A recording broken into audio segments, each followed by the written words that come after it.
Quick side note, if I do call Welwyn, apologies in advance. I only literally learned this morning that it's called Welwyn, not Welwyn. Anyway.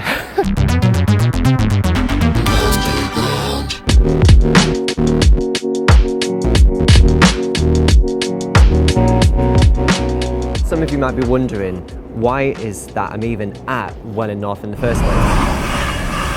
Because if you look at the London rail map, furthest north is Welwyn Garden City. Why am I here? Well, it's because just around the corner from Welwyn North Station is a fantastic Digswell Viaduct. The Digswell Viaduct is 475 metres long with 40 arches in total. It was opened by Queen Victoria in 1850. Now, rumour has it that she was too scared to travel across this viaduct on train, and so she was taken down to ground level on horse and cart, where she met the train on the other side at Welwyn Station and got back on the train and continued on her journey. But yeah, that is literally the only reason why I got off a stop later at Welwyn North, to show you Digswell Viaduct. So for today's route, we started at Welwyn North. We're going to be dropping down to New Barnet. Now if you look at the London rail map, you'll see that the Thameslink services, they stop at Welwyn Garden City and Hatfield, Potter's Bar and New Barnet. So the stations that lie in between them, so places like Hadley Wood for example, we're not going to be calling at that station. I will be calling at that station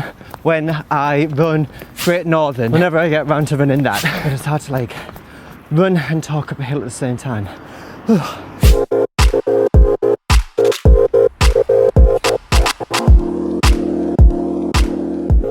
This railway, or former railway, was the Hatfield and Welwyn Junction Railway, which formed in 1858. It then later merged with the Luton, Dunstable and Welwyn Railway in 1860, if I'm not mistaken. What I do like about this area in particular is that there are a lot of former railways and rail history, so it is remarkable to come to this spot here just to see what was a former railway. On that note, let's get over to Welwyn Garden City.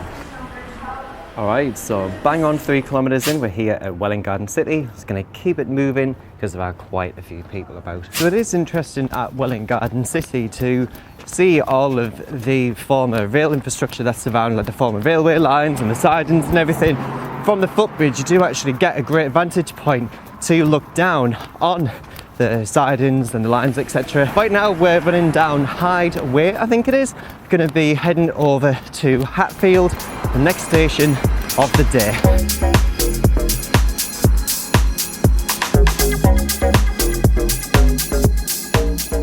6.74 kilometres in, we have reached Hatfield town. This was the birthplace of the jet airliner. It was the de Havilland Comet, which I had no idea about. Also in the vicinity, we just crossed over the River Lee, and there was also the Mill Green Museum or Mill Museum. But I'm feeling so far so good at the minute. I just love discovering new areas though, and new little intricacies here and there. I just find it absolutely fascinating. So I wanted to bring your attention to yet another disused railway line. So this is the former Hatfield to St Albans railway line. This is, I mean, it's obviously closed, but this is now a cycleway. It forms as part of Route 61. But anyway, speaking of Hatfield, station's just around the corner. Let's go over to Hatfield.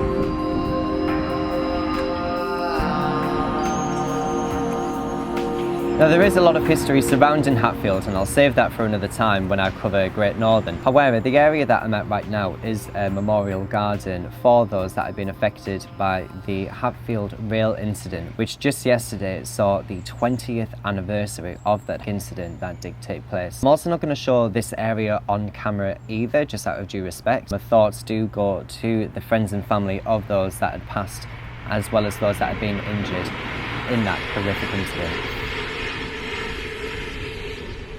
On that note, how far are we? So 10.72 kilometres have elapsed. I've got 12.81 kilometres remaining. I have no idea how far it is until I get to Potter's Bar station.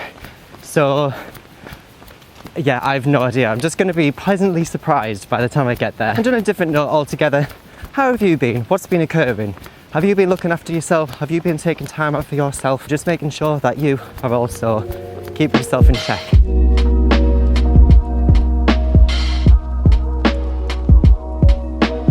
We are passing Brookman's Park, but it is a station that we're not stopping at. Like I said before, Thameslink services don't stop at this station, so neither do I. So that means after this point, the next station is Potter's Bar.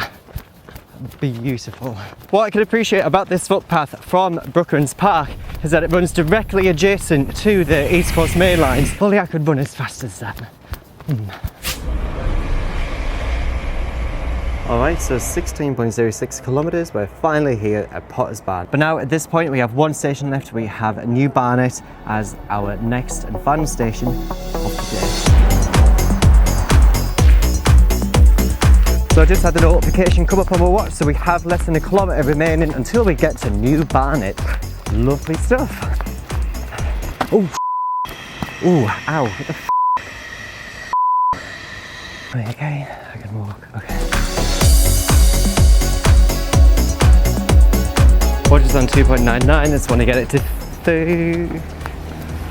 23, there we go. All right, 23 kilometers, bang on. 2 hours, 58 and 49 seconds. Like I said before, it's not about time. I do not give a rat's ass about time. All right, let's talk about the route. And what were some of my favorite bits? You know what? I really did enjoy the footpath that ran adjacent to the East Coast main line. I thought that was absolutely spectacular. I really did enjoy that. And of course, the viaduct at the very beginning at Welwyn North. I want to say a massive thank you to my patrons for making this video and my channel possible. Thank you so much. If you do want to support me on Patreon, the link will be in the description below. Thank you so much for watching. My name is Matt and you have been watching Underground, running on rail. See you next time.